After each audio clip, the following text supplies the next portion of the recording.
Maya Angelou has been my most steadfast counselor for my entire life. I discovered her probably 30 years ago when I was in college, and I lean into her work. You know how when you find those people that just are unsparing and honest in their work, but they also bring you joy and comfort? She's that for me.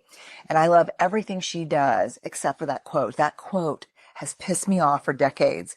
And I never understood this idea that you're free when you belong nowhere. As a social scientist, I know that belonging, I know this for sure.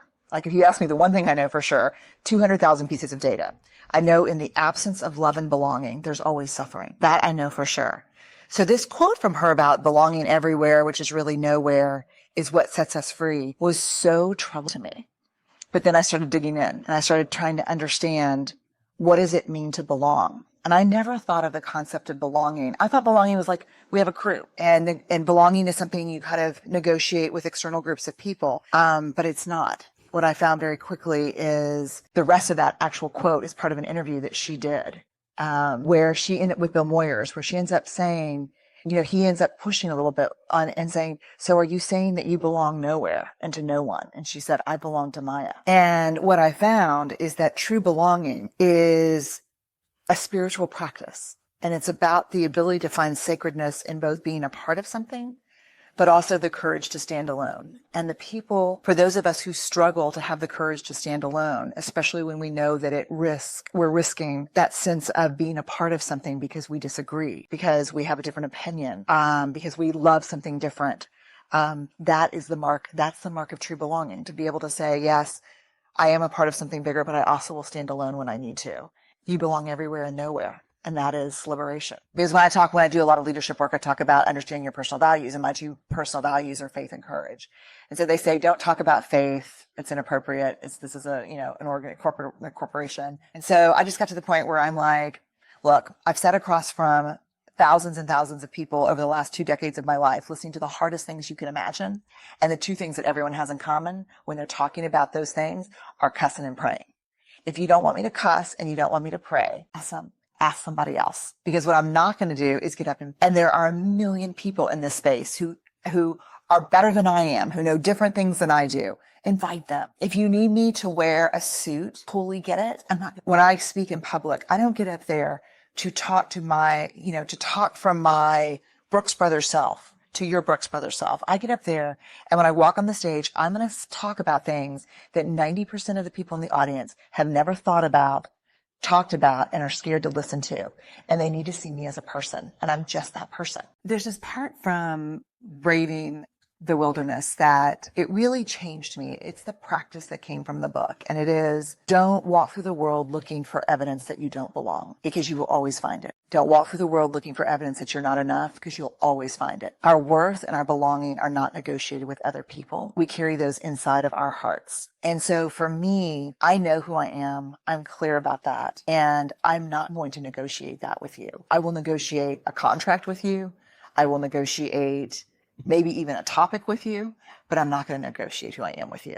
Because then, and this is, I think, the heart of the book, then I may fit in for you, but I no longer belong to myself. And that is a betrayal I am not willing to do anymore. I spent the first 30 years of my life doing that. I'm not willing, just can't do it. So Braving is all about trust. And so probably 3 or 4 years ago, in a lot of my leadership work, I probably, and this is something people don't know about me, I probably spend 90% of my time inside big organizations working with C-suite teams.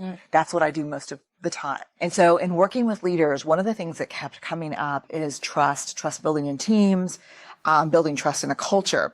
The thing that's hard about trust is if I work for you and you call me in and I'm like really upset because I got passed over for a promotion, and you say to me, look, Brené, you're doing great work, but there are some trust issues.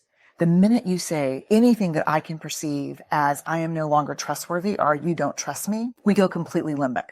We go completely out of listening with our prefrontal cortex to listening, to fight, flight, freeze, defend, because our trust is our integrity. It's who we are. So I kept wondering, when we talk about trust, what are we actually talking about?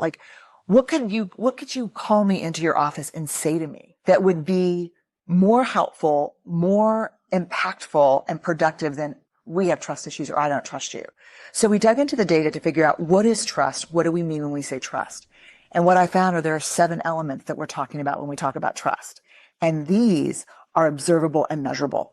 These are what we can talk about with each other. So braving is the acronym we use. B is boundaries. You set boundaries. When you don't know what they are, you ask. You're clear about what's okay and not okay, which is, as you know, so hard for people. Boundaries are really hard. Reliability is the R. You do what you say and you say what you do. The big hard thing about reliability is you're not hustling for worthiness. So you're not completely overcommitting and not delivering. That's the reliability issue. A is accountability. You don't back channel and blame. You hold people accountable in a straightforward way. V, which I think is really interesting, is the vault. What people don't understand about the vault that's really interesting to me too is that you call me in and you know, I'm saying, I don't understand why I got the position. You say, look, we've got some trust issues that we need to work through specifically. I want to talk about confidentiality in the vault. And I look at you and like, Marie, I have never shared a single thing that you have told me in the 10 years we've known each other.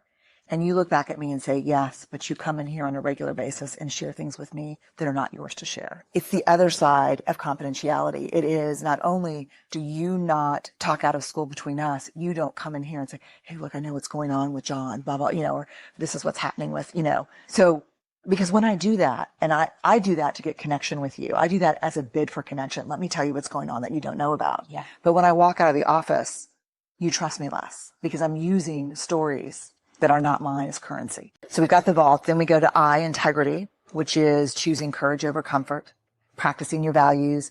And this is a big one. And I think we have this in common. And I love this about you.